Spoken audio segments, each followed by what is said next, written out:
Hello, everyone. We'll start the meeting with the Pledge of Allegiance.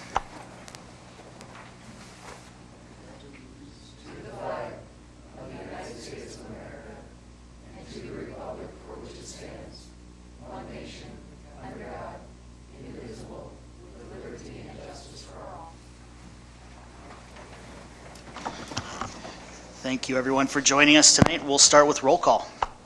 Benson. Here. Sarda. Here. Burdick. Here. Gross. Here. Hoffner. Here. Ibon. Present. Minor. Here. Moser. Here. Mayor Johnson. Here. City Manager Leon. Here. City Attorney Dan Ricker. Here. Thank you, Al. You have before you the minutes of the regular meeting of December 20th, 2018. What is your pleasure? Move approval of the minutes. Second. We have a motion and a second. Is there any more commission discussion? Would anyone in the public like to address us about our meeting minutes? All right, all in favor, say aye. Aye. Anyone opposed? Thank you. Next, you have before you the bills. What is your pleasure? I move approval of the bills. Second. We have a motion and a second. Is there any further commission discussion about the bills? Would anyone in the audience like to address the commission on this? Roll call. Ibon. Aye. Minor. Aye. Moser. Aye. Benson. Aye. Sarda. Aye. Burdick. Aye. Gross. Aye. Hoffner. Aye. Mayor Johnson. Aye. Motion passes. Next, it is, January 8th was the 150th anniversary of the incorporation of Yankton. That's in contrast to the 150th we celebrated in 2011, which was our birthday in coordination with the beginning of the Dakota Territory. So we just thought we'd read a proclamation to mark this occasion. Whereas the city of Yankton, South Dakota was incorporated on January 8th, 1869 and is now 150 years old. And whereas the city of Yankton was designated as the Dakota Territorial Capital in 1861 and was the center of political and economic life in the territory by 1869, and whereas the city of Yankton has undergone many changes and has experienced growth and prosperity spanning those 150 years, and whereas the city of Yankton is now a great small city that has shown resilience in the face of the challenges posed by life on the Great Plains, enjoys a great business community, and benefits from thriving cultural opportunities. And whereas the city of Yankton celebrates its long and colorful history and looks forward to the next 150 years, and whereas the city of Yankton is to be commended for the outstanding accomplishments of its many citizens during the last 150 years who have made the community a great place to live, play, and work. Now, therefore, I, Nathan V. Johnson, Mayor of the City of Yankton, along with the City Commission, do hereby extend a community-wide congratulations to the City of Yankton and its citizens in recognition of the accomplishments we've achieved by working together during the last 150 years. So let's have a hand for Yankton, 150 years.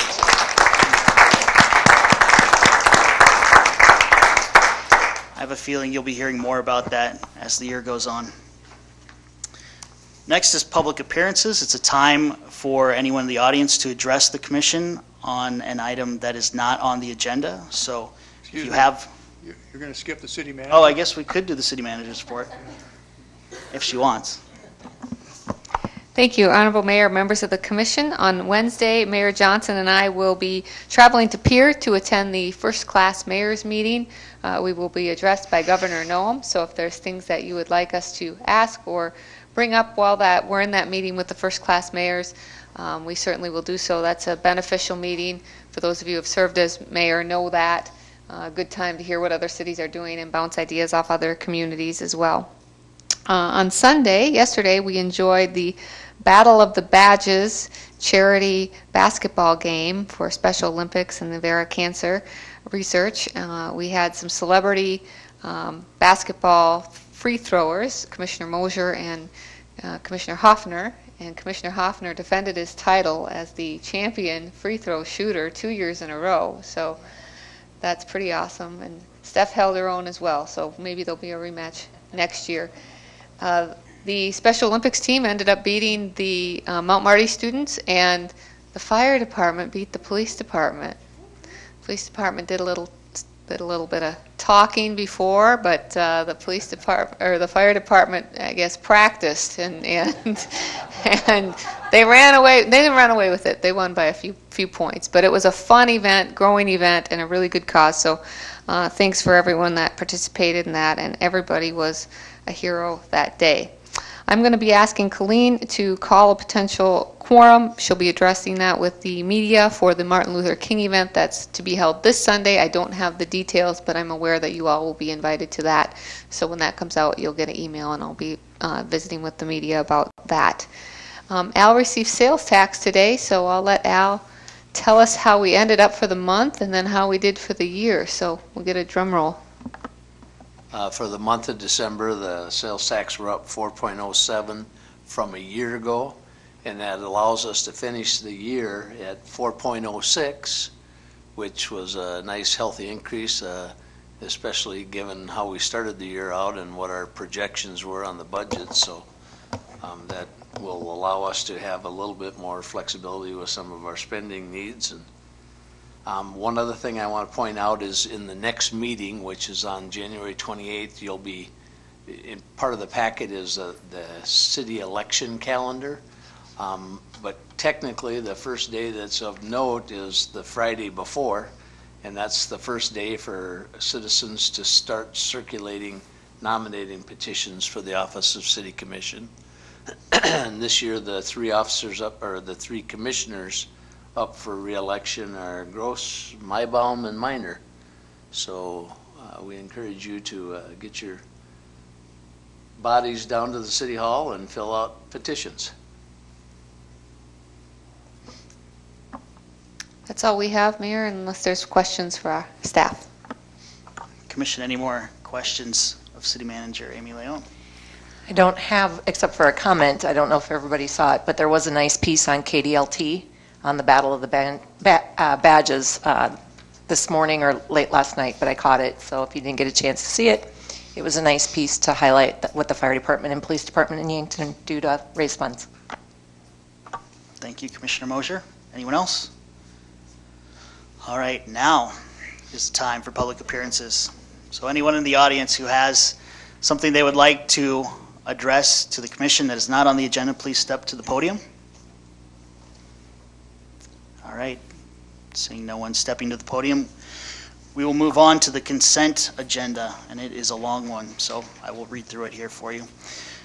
Number one is setting January 28th, 2019 at 6 p.m. in room number 114 of the Regional Technical Education Center for the next work session of the Yankton City Commission. And that will be to discuss Polco, which is a community polling website.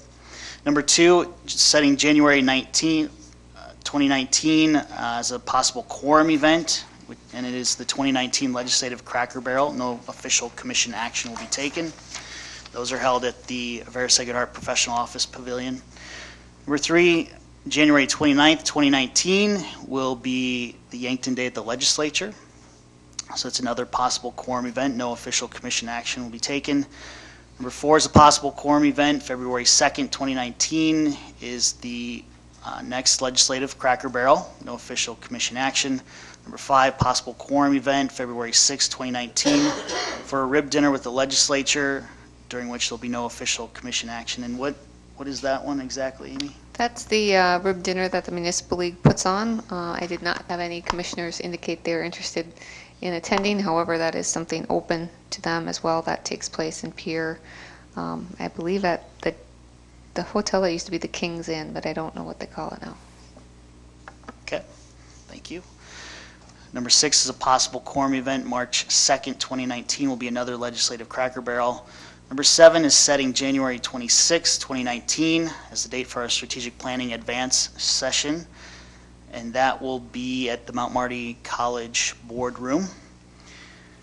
Number eight is establishing January 28, 2019 as the date for the public hearing on the request for a special events malt beverage on-sale retailer's license and a special retail on-sale wine dealer's license for one day, February 2nd, 2019. From 6 Meridian LLC, doing business as Counterfeit Catering, and that will be at the NFAA headquarters at 800 Archery Lane. Number 9, establish January 28, 2019 as the date for the public hearing on the request for a special events malt beverage on-sale retailer's license and a special retail on-sale wine dealer's license for one day, February 23rd, 2019, from, again, 6 Meridian, doing business as Counterfeit Catering, and that is at the NFAA building. Number 10, establish January 28th, 2019 as the date for the public hearing on the request for a new retail on-off sale malt beverage license for July 1st, 2018 to June 30th, 2019 for the Elks Lodge 994 at 504 West 27th Street. Number 11, establish January 28, 2019 as the date for the public hearing on the transfer of ownership and location of a retail on-off sale malt beverage license for July 1st, 2018 to June 30th, 2019 from To Be Free LLC, doing business as RB Beer and Burgers at 2901 Broadway Avenue, to Diggers Inc., doing business as Gold Rush at 2020 Elm Street. Number 12, establish January 28, 2019 as the date for the public hearing on the request for a new retail on-off sale malt beverage license for July 1st, 2018 to June 30th, 2019 from To Be Free LLC. Again, that's RB Beer and Burgers at 2901 Broadway. Number 13 is established January 28, 2019 as the date for the public hearing on the request for a special events retail on-off or on-sale liquor license for February 26, 2019 with March 2nd, 2019 as a rain date from Boomers Inc., doing business as Boomers Lounge, and that will be at the NFAA building at 800 Archery Lane. What is your pleasure? Move the consent item. Second. We have a motion and a second. Is there any commission discussion on any of these items? Would anyone in the audience like to address the commission on the consent agenda? All right, all those in favor say aye. Aye. Anyone opposed? Thank you very much. There's no old business, so we'll move on to new business. And number 1 is consideration of memorandum 19-01 and resolution 19-01 regarding an adjustment to the salary of the finance officer, and that is for a 4.26% raise, which matches what we gave all employees this year. What is your pleasure? Move the resolution and the memorandum. Second. We have a motion and a second. Is there any commission discussion on this item? Would anyone in the audience like to address the commission on this item? Roll call. Minor. Aye. Moser. Aye. Benson. Aye. Sarda. Aye. Furtick. Aye. Gross. Aye. Hoffner. Aye. Mybom. Aye. Mayor Johnson. Aye. Motion passes. Number 2, under new business, is consideration of memorandum 19-02 and resolution 19-02 regarding a recommendation on an adjustment to the salary of the city attorney. And again, that is 4.26%. What is your pleasure? I'll move the memorandum and resolution. Second. We have a motion and a second. Is there any commission discussion on this item? Would anyone in the audience like to address the commission on this item? Roll call. Moser. Aye.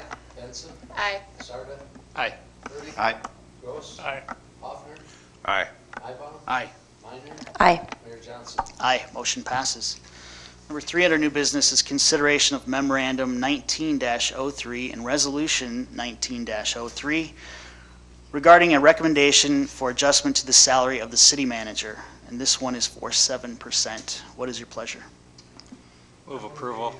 Memorandum. I'll second. We have a motion and a second. Is there any commission discussion on this item?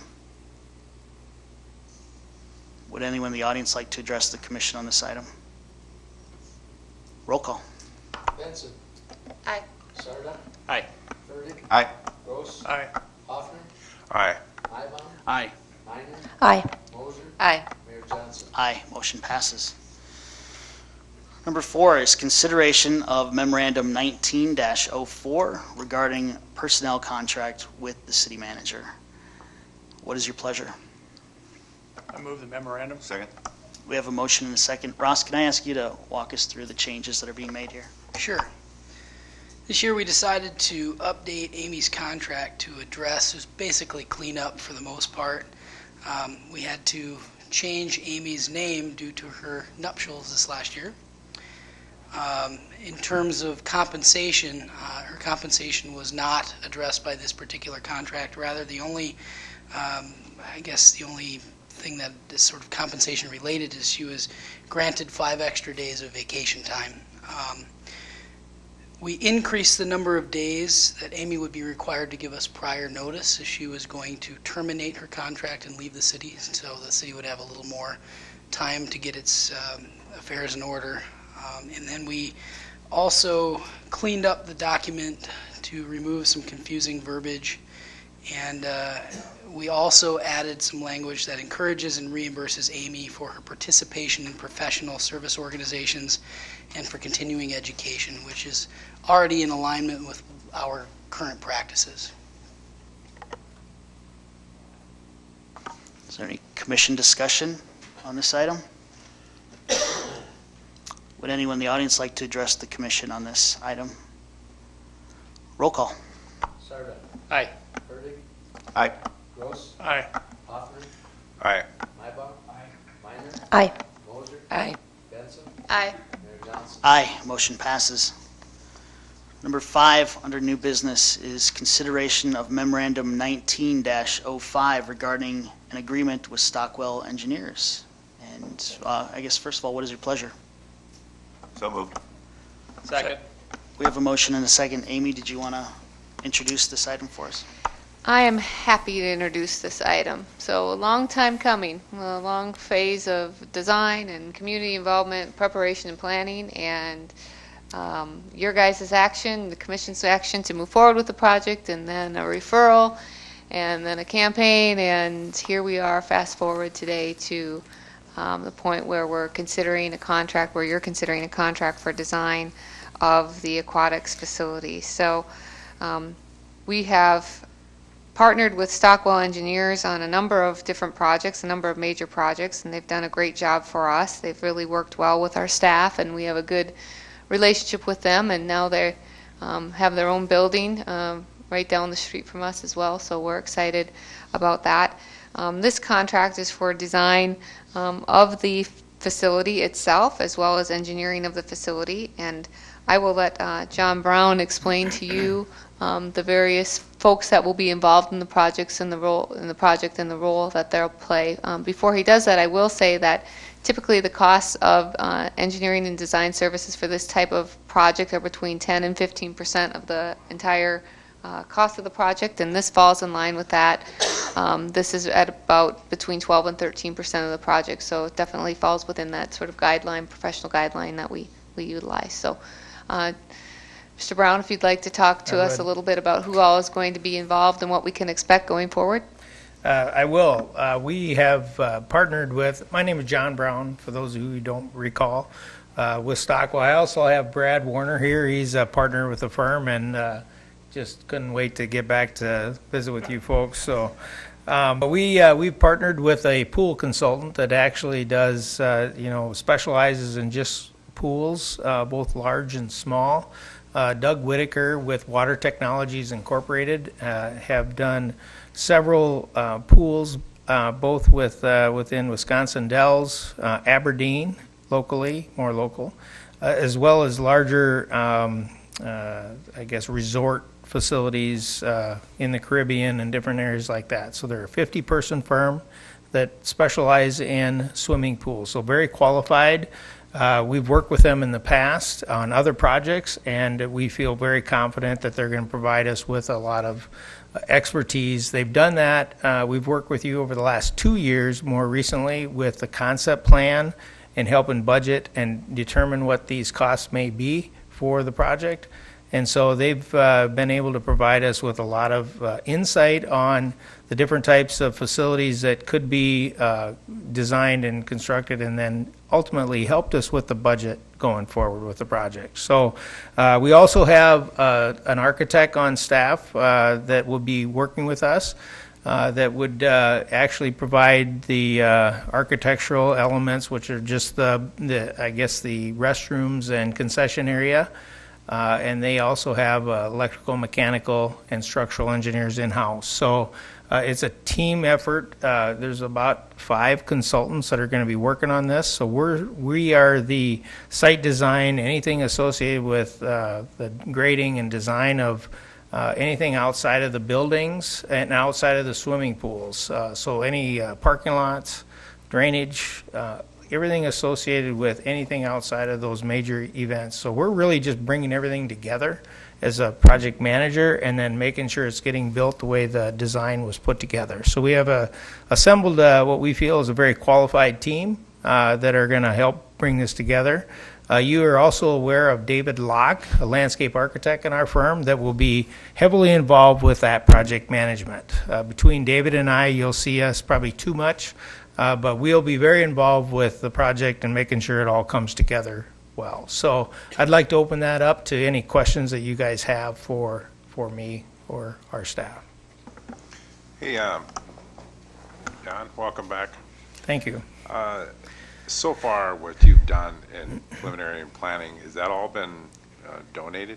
No, it was not. There was a small How much of it contract. do you keep track of, like how much you, if there's We have not donated all of that. There was a small contract for some concept design. The last year has been all donated services. We do keep track of that, and I can get you that number if you would like it. So, and there was any meetings this last year, anything associated with work towards the election and things like that were donated to basically dive in Yankton as well. So, we've partnered with you guys on that. So. Now, if I remember correctly, and someone please correct me if I'm wrong, back when we were doing in this process with the water treatment plant that they're currently building, a term was brought up: value engineering. Okay, if I remember right, we were almost too far down in the process to incorporate value engineering into that without costing substantial amount of money because of a timing issue. Could you explain what value engineering is, and if that's something that's going to be used in this process? Certainly, value engineering is a term used in our industry to actually have another consultant working with us actually reevaluate the design as it goes forward. It's certainly something you could do. It's something that would add cost to the project right now. Would not be necessarily a bad idea if you want to consider that, but it would be something that we would recommend that you run that through us so that we can work with somebody that's not a competing firm, not someone that's going to try to, we would want to make as much value out of that value engineering study as we could.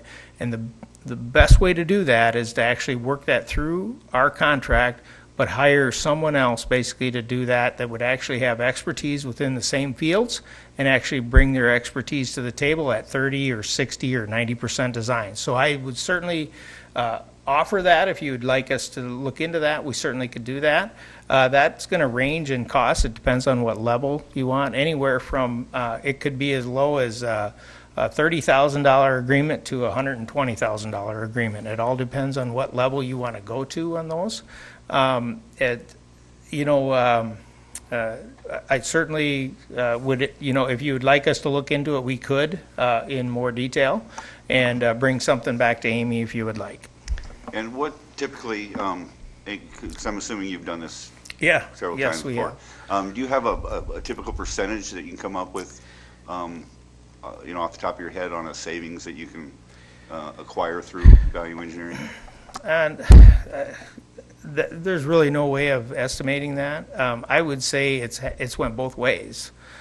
It may cost you more, and that's a good thing because it's a way to find out maybe early on in the project that maybe things were underestimated or overestimated.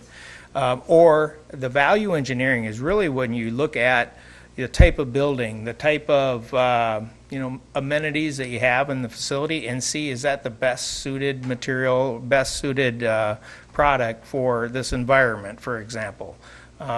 You wouldn't want a stick-built building, for example, in a very moist area. So things like that would be taken into consideration. Keep in mind the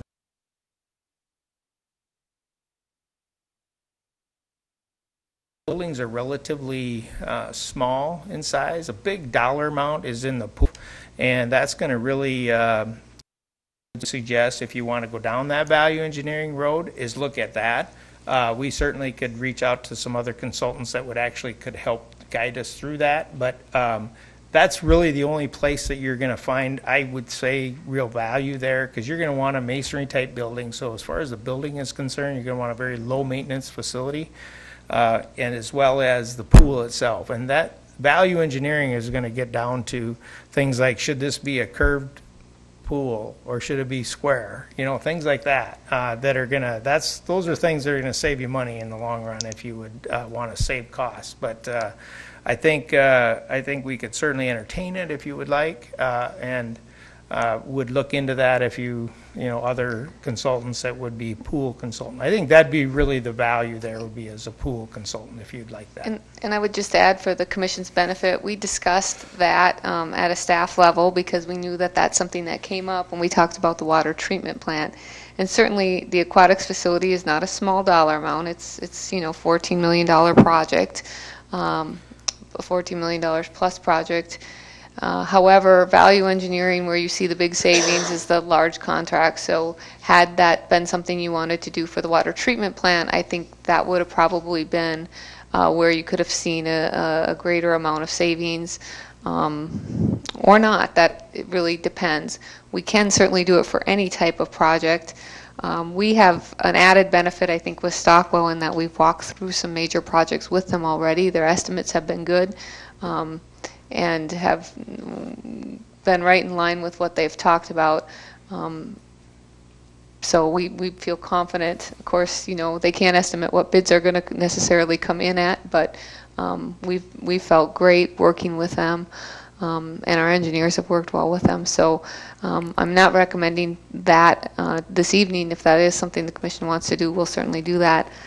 I think when we're looking at a project of that size, it's maybe not as valuable of a process as maybe if we're looking at upgrades to the wastewater treatment plant or something major like that.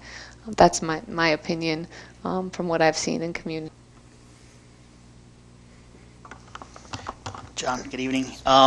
First of all, I'm glad to hear that Water Technologies will be involved. Been really impressed with Doug and his work throughout the process. Seem to have a lot of expertise. My question is, what is your vision for the public input process as all this plays out? I think that was part of the success of this project and why we're here today. It's because your staff and Dive in Yankton were very transparent and got public input throughout the process, and we just want to make sure that continues. We are planning to continue that. As we work through the design, we'll be proposing some public outreach as far as the contract goes. As far as what level that might need to be, we certainly can ramp that up more if you would like, but we're anticipating at least one public meeting before we go out to bids, and then once we have a contractor on board, we'd have another public open house. And that would simply be, once we have our contractor on board, to just let people know who we're working with and things like that. So. And I will add too, just because I'm excited and I can't stop talking about the project, is David Locke and I have talked about the design itself really requires a team, and there'll be a core team throughout the process. But when we talk about exterior design, David suggested that's, in the grounds, that's a time to call in some of the neighbors that live around the neighborhood and get them involved and get their input and feedback. When they start talking about placement of buildings and view shed, that's a time to get the veterans involved and making sure we don't lose the focal point of the memorial in the park. It is Fantle Memorial Park after all. When we talk about the amenities or slides and all those types of things, the ones that are in the schematic are schematics, so they'll have actual real choices.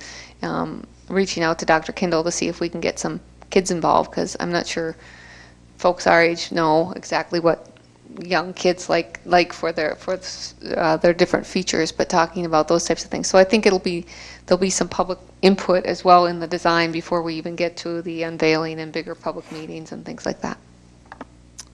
And any user group, the swim group, the swim coaches, things like that will also be involved. So.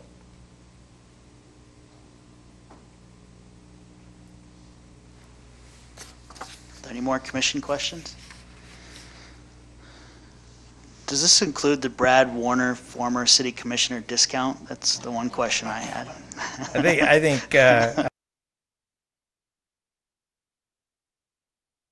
think you should ask him for some more, but it does. All right, would anyone in the audience like to address the? All right, well, thank you, John. Now, let's do roll call. Aye. Gross. Aye. Hoffner. Aye. Ibach. Aye. Minor. Aye. Mosier. Aye. Benson. Aye. Sarda. Aye. Mayor Johnson. Aye, motion passes. I'd like to thank you guys for this opportunity. We look forward to the project, and we will do everything we can to help move it along as fast as we can and as diligently as we can. So thank you very much. Appreciate all the work you've done so far.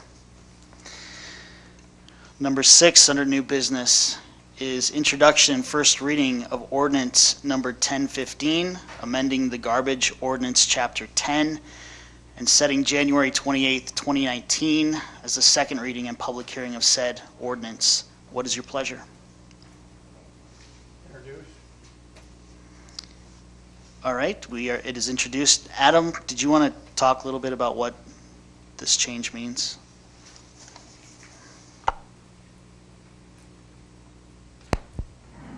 Yes, good evening. The implementation of single stream recycling and the roll cart collection method for our solid waste, as well as some other changes at the transfer station, the after hours yard waste and single stream recycling collection. We started to look at the ordinance because we needed to make some adjustments with that transition, and got into the ordinance. We were finding a lot of very old terminology, still dealing with the landfill days and whatnot. So we basically, with Ross's help, rewrote chapter 10 to follow what we're doing today with solid waste and the transfer station and the garbage. So Any more commission discussion?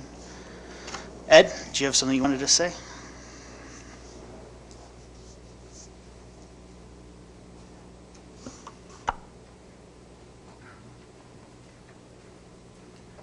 I'm Edward Glick, and I want to ask, are we deciding about changing the order? Are they going to raise the price of things, or are you going to want this or that done, or what is that going to change? This ordinance will not affect pricing at all. So, but putting what can and what can, and separate more of your recycling back into the garbage can, or what is? No. My understanding is it will just be changed to reflect what we're doing now. It won't actually make any new changes. Okay, thank you. Would anyone else in the audience like to address the commission on this before we move on? All right, thank you. Number 7 under new business is introduction and first reading of ordinance number 1016, amending Jake breaking chapter 14, article 213, and setting January 28th, 2019 as the second reading and public hearing of said ordinance. What is your pleasure? Introduce. Thank you, Charlie. I would also like, though, staff to be prepared to answer the question. I've got numerous complaints from the public that we do not currently enforce the existing ordinance. Whether it's people that live down by the bridge, as they come across the bridge, you know, even by the fry pan, they'll be braking as they get to that red light. And one of the comments made to me not 3 weeks ago was, I've not seen a citation in the paper for years. And I'm going, so why do we bother to have an ordinance if we're not going to enforce it? It's just the question that you've got 2 weeks to. I think Lieutenant Brandt may be able to answer that question this evening. So I'll invite him to do that because we anticipated that question. Or maybe he's not ready to. The ordinance itself, you can go to this podium. The ordinance itself doesn't address necessarily enforcement. My understanding is that the state changed the language. A lot of trucks now have silenced Jake brakes on them, so saying Jake braking isn't enough. They have to say unmuffled breaking. So, but to talk a little bit more about enforcement, we'll have Todd, who's covering for Chief Harris while he's in training. The problem that we encounter as law enforcement in enforcing the Jake braking issue is that we have to be present to obviously hear the brakes being applied. We've also encouraged other citizens that have complaints about it, if they would like to file a complaint and form a statement and go about it that way. At times that we try to put officers in those strategic locations, like at the bridge or at 4th and Walnut area, where we've had complaints too as well in those areas. So we have tried to step up enforcement at times in there, but again, prioritizing calls for service and making sure that we're doing our best to fulfill all the requirements throughout the city. So that's one of our challenges, but as City Manager Leon pointed out, is that a lot of the newer trucks that are coming out have a different brake design on it that aren't as noisy as that, and they're silenced. So, but you are right that we have not had issued a citation. I went and looked before I came to the meeting tonight, and I couldn't find where the last time where we issued a citation for that.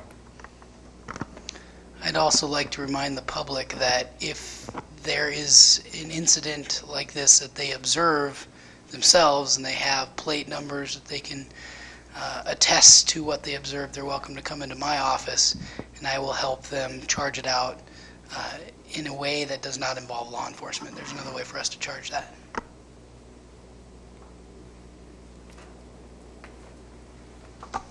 Is there any more commission discussion on this item? All right, moving on to number 8. Under new business is introduction and first reading of ordinance number 1017, amending snow emergency route ordinance chapter 21 and setting January 28th, 2019 as the second reading and public hearing of said ordinance. What is your pleasure? Introduce. Thank you very much. Adam, did you want to explain this one? Yes, this would add, with the annexation of West City Limits Road in its entirety from 9th to 31st, the previous snow ordinance stated West City Limits Road from 8th to 9th was on the snow emergency route. This adds from 9th to 31st to the emergency snow route list. And as well as Adkins Drive from Abbott to 31st as well, means that is a single access point to the Fox Run development. We figured that would be a good one to add to the list as well. Thank you, Adam. Moving on, number 9 under new business is consideration of memorandum 19-09 regarding Chan Gurney Airport Environmental Assessment Closeout Report for the Apron Expansion Project. The total cost of this was $68,895. The federal government pays a 90% share, so they actually paid $62,005 of that. What is your pleasure? Move approval. Second. We have a motion and a second. Dave, is there anything you wanted to add about this project? It's just another step towards construction. So it's been over a year in the making to complete the environmental assessment associated with some of the historic properties at the airport, and all interested entities have been involved and provided comment, and this is the wrap-up of the EA, the environmental assessment part of the project. Physical construction of the project is planned for 2019. Is there any more commission discussion? Would anyone in the audience like to address the commission on this item? Roll call. Gross. Aye. Hoffman. Aye. Mybom. Aye. Minor. Aye. Moser. Aye. Benson. Aye. Sarda. Aye. Burdick. Aye. Mayor Johnson. Aye, motion passes. Number 10 under new business is consideration of memorandum 19-16 regarding a letter of support from the City of Yankton to the Missouri Sedimentation Action Coalition, serving as the sponsor for the development of a Lewis and Clark Lake Reservoir Sediment Management Plan. What is your pleasure? I move the memorandum. Second. We have a motion and a second. Charlie, I assume you might want to say some words about this? Only if you have questions. I think we've talked about this. I've tried to keep you updated as things have changed. I think at the last meeting, we talked about trying to keep up with, this is a new process for the Corps of Engineers, and as they've gotten into it, I'm not going to say the rules have changed, but the way they want to handle it has changed. And so, whereas maybe 3 months ago, the city needed to be the lead organization, now they've, I'm going to say, rewritten the procedures such that MSAC, and Sandy's here if you'd like to talk to her, but MSAC can in fact be the lead agency. We're just one of the supporting agencies, or in this case municipalities, in this process. So it's a, I think we're not done seeing this evolve. I mean, we've gone from the $400,000 survey to $150,000 survey. They're going to change the scope of the initial study before they spend the big money, in hopes we don't have to spend as much. And it's one of those, I'm trying to keep track of you know, how this is changing. We have another meeting, I think, Thursday this week, so I'll get another update Thursday. But it basically, this is that support that we promised months ago, and that's what we're doing tonight. Sandy, are there any updates since the last time you were here that you'd like to share with us? And if so, we'd ask you to step up to the podium. Thank you.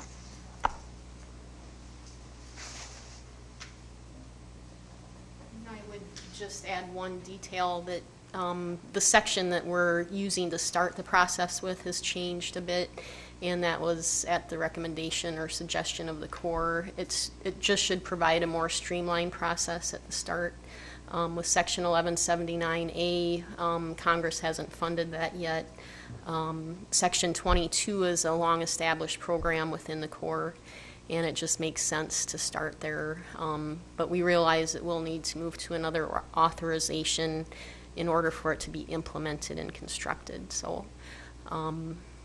we're ready to get the show on the road. So, but if there's any other questions.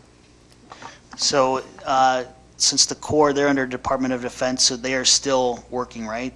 So the shutdown shouldn't delay this process? That's what we're hoping, yep. And I mean, there's different news reports on different projects going on around the country too, but I think, well, these letters will spark the process of doing the scoping so we can communicate with stakeholders what the timeline's going to be, what the costs are going to be at what times, and what the product will deliver to the stakeholders and what questions will be answered. So as these details unfold too, we'll probably find more supporters hopefully, and just be able to get, the overall goal hasn't changed. It's a sediment management plan. So. You mentioned timeline, and some of this will probably be done as we move along, but what kind of is your goal that your group has discussed in moving this forward or getting to a resolution? Sure. The scoping process, which would start hopefully immediately after these letters are submitted, could be maybe 6 to 8 weeks possibly. That's just laying out what we hope to deliver with Phase 1A and potentially other phases as we go along. And this is just the study phase, coming up with what the plan would be.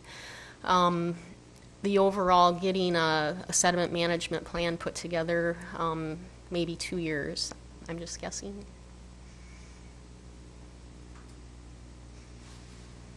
I would just say, considering that Missouri River Sedimentation Action Coalition's been working on this since 2001. 2001. 2 years is a short window for us. Are there any other commission questions? Would anyone in the audience like to address the commission on this item? All right, roll call. Aye. Aye. Aye. Aye. Aye. Aye. Aye. Aye. Aye. Motion passes. There being no other business on the agenda, I would ask for a motion to adjourn into executive session to discuss contractual, litigation, and personnel matters under South Dakota Codified Law 1-25-2. Second. We have a motion and a second. All those in favor say aye. Aye. Opposed? This meeting is adjourned.